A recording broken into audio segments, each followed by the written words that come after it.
My name is Sandy, and I'm a recovering alcoholic.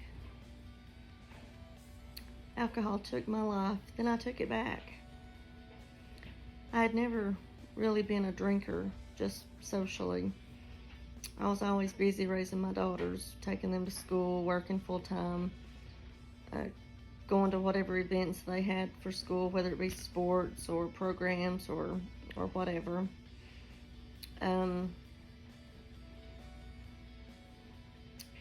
I spent my weekends, again, doing whatever they would want to do, whether it be go to the mall, eating out, having sleepovers, taking them to do whatever they wanted to do. And my husband spent most of his weekends hunting or, doing what guys do. In 2013, that all changed. My husband became disabled and could no longer work, and my income alone just wasn't enough to pay the bills. So we had to file for bankruptcy. We lost everything we had. We had a nice house, 2 new cars, boats, 4-wheelers, everything. We lost it all. Thankfully, my granny had an empty house in Kentucky that she let us move into. So we moved from Georgia to Kentucky. And that was a really big transition and a very hard one. It wasn't the ideal situation, but you do what you have to do in life.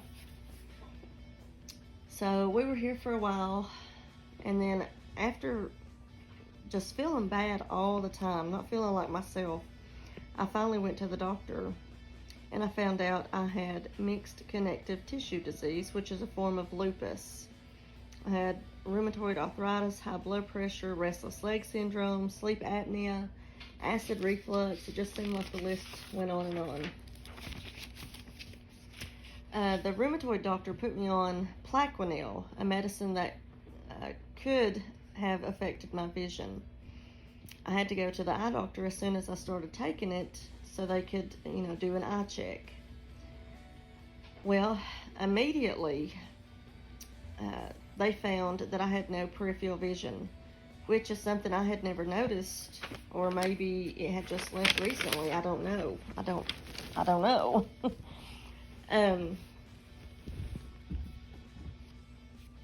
But my vision was getting worse and worse. It seemed like by the week. So, and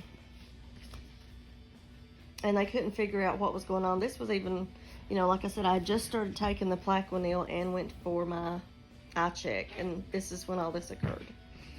Obviously I knew that my vision was getting bad because I needed stronger glasses, but I never imagined what was about to happen. So anyway, after months of testing to try to figure out what was going on with my eyes, I went to doctors all around me in the town I live in. I went to Cincinnati, Ohio. I went to Lexington, Kentucky. All kinds of different eye doctors, and they done all kinds of different testing. Well, finally, come to find out, I have what's called Leber's hereditary optic neuropathy, which is inherited from my mother's side, which makes sense because my papa, my mom's dad, was blind in one eye, and a lot of my great uncles on my mom's side had vision loss or vision trouble as well. So eventually, this whole process of testing and everything probably took about 6 months. So in the course of 6 months, I became legally blind and could no longer drive. And my depth perception is horrible. Everything I do, I veer to the right. So I applied for disability, and I got it, thank God. Then my independence was taken away. I obviously could no longer drive because, it's not very safe for me or others on the road. So now my husband and I both are disabled and home together 24/7. He was always a drinker. Always. Ever since I've known him, he's been a drinker. But then I started partaking in drinking regularly. It was enjoyable. It relaxed me. It made me forget that my independence was gone and all the health issues that I had just been diagnosed with. It made me forget all that. And, I just liked the way that it made me feel at first. I was obviously also slipping into a depression, and little did I know drinking was making that worse. Instead of me thinking I was feeling better, it was changing me slowly. As the days went by, I found myself drinking more and more, earlier and earlier each day. It eventually became a necessity or I'd get sick. I was still liking the feeling of drinking. But when I look back now, I see the downward spiral it was creating, but I didn't see it at the time. It started making me a different person. I wanted to fight with my husband, which with him drinking too also made him fight back. So that was a bad situation that we got ourselves into for quite a while. It made me jealous, ugly, mean. I didn't care for those around me who I was hurting. Not that I didn't care for them. I didn't care that I was hurting them, because I was going to drink no matter what. It even changed me as far as I quit bathing regular. I wasn't brushing my teeth every day.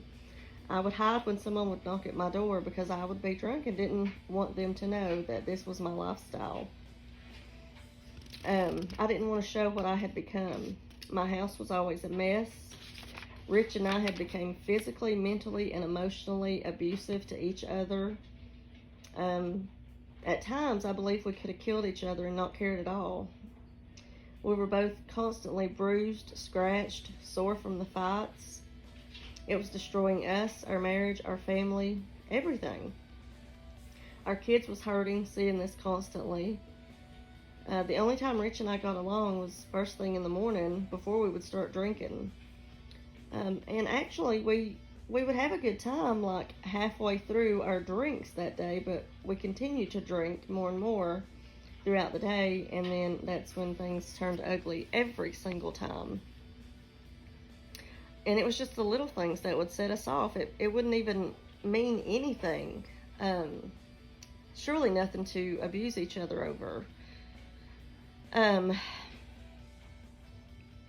So the rest of the day would be filled with cussing and screaming and fighting, crying, name calling, pushing, breaking things, destroying our home, cops being called, trips to jail, trips to the hospital, and at one point for me, a trip to a mental hospital for 5 days.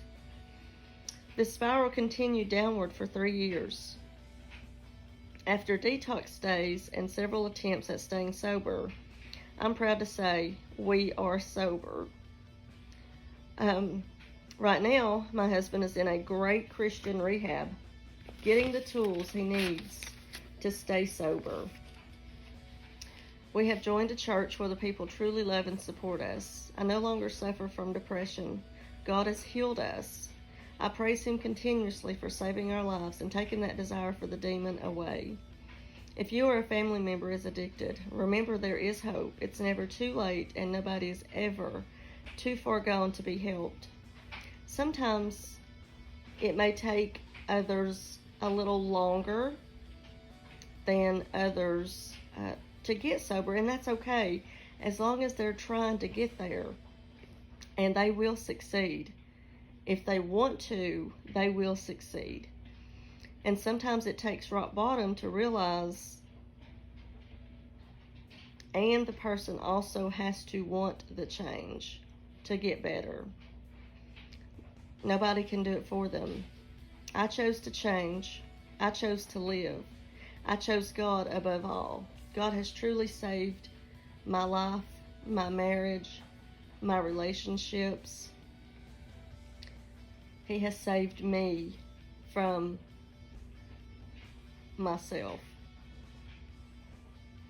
the addicted alcoholic that I once was. I'm now a beautiful, revived joyous person who looks forward to each day instead of looking to die each day because I was hating myself so bad during that time. My addiction had me so depressed at one point for a long time that all I ever wanted to do was die. I attempted suicide a few different times. Thank God I did not succeed, or I wouldn't be able to sit here today telling my story. But that's what it does. It takes you down a spiral, a horrible, horrible road. Addiction is nothing fun. Nothing fun. You think you're having a good time, this is making you feel good, but no, it is taking you down a spiral that will eventually lead to death, eventually. But again, I thank God that I'm sitting here alive and well and able to tell my story, because I made several suicide attempts. I have scars physically and emotionally. But you know what? Those scars remind me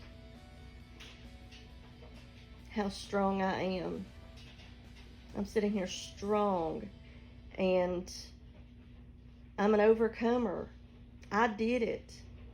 Alcohol did not win. It tried to take my life, but I took it back. And you can too. Take back your life. You are worth it. You can do this. I want to make my recovery story louder than my addiction story.